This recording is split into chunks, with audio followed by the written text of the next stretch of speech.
तो आज से हम इंग्लिश ग्रामर की शुरुआत करते हैं, है ना। इसमें सबसे पहला है parts of speech. Parts of speech. अभी तक तुम लोगों ने इंग्लिश का बहुत सारा वर्ड पढ़ा होगा, देखा होगा, जैसे संडे, मंडे, जनवरी, फरवरी। एप्पल माने से, बुक माने किताब, एट माने पर, इन माने में, ऑन माने पर, गो माने जाना, कम माने आना। यानी इस प्रकार के बहुत सारे अंग्रेजी के वर्ड देखे होंगे।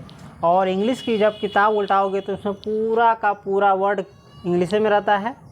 हाँ, तो जिस प्रकार से हिंदी के जो शब्द होते हैं उसी प्रकार से अंग्रेजी में भी वर्ड होता है। क्या होता है? वर्ड। तो अंग्रेजी के जितने भी वर्ड है, तुम जितना कोई भी वर्ड निकाल लो, किताब में जितने भी वर्ड दिया रहे, है ना, उनको 8 भागों में बांटा गया है। कितने भागों में बांटा गया है? अंग्रेजी के जितने भी वर्ड है यानी शब्द है, इंग्लिश के जितने भी वर्ड है उनको 8 भागों में बांटा गया है। इन्हीं भागों को क्या कहते हैं? पार्ट ऑफ स्पीच कहते हैं। अंग्रेजी के जितने भी शब्द हैं उनको 8 भागों में बांटा गया है। इन्हीं भागों को क्या कहते हैं? पार्ट्स ऑफ स्पीच कहते हैं। ये 8 भाग कौन कौन है?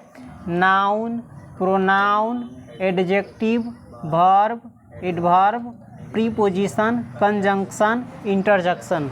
पार्ट्स ऑफ स्पीच का 8 जान गया। Noun, pronoun, adjective, verb, adverb, preposition, conjunction, interjection. यदि इसी को हिंदी में जानना चाहते हो तो नाउन को कहते हैं संज्ञा, प्रोनाउन को कहते हैं सर्वनाम, एडजेक्टिव को कहते हैं विशेषण, वर्ब को कहते हैं क्रिया, एडवर्ब को कहते हैं क्रिया विशेषण, प्रीपोजिशन को कहते हैं संबंध सूचक अव्यय, कंजंक्शन को कहते हैं समुच्चय बोधक अव्यय, इंटरजेक्शन को कहते हैं विस्मयादि बोधक अवयव। अगर अंग्रेजी के वर्ड को जितने भागों में बांटा गया है यानी 8 भागों में बांटा गया, उनको हिंदी में जानना चाहे तो उसको क्या कहते हैं?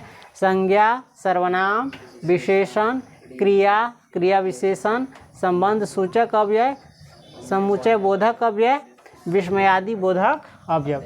अब इन 8 भागों को हम बारी बारी से क्या करेंगे? जानेंगे। समझ गया? सबसे पहले ये क्या करो? नोट करो।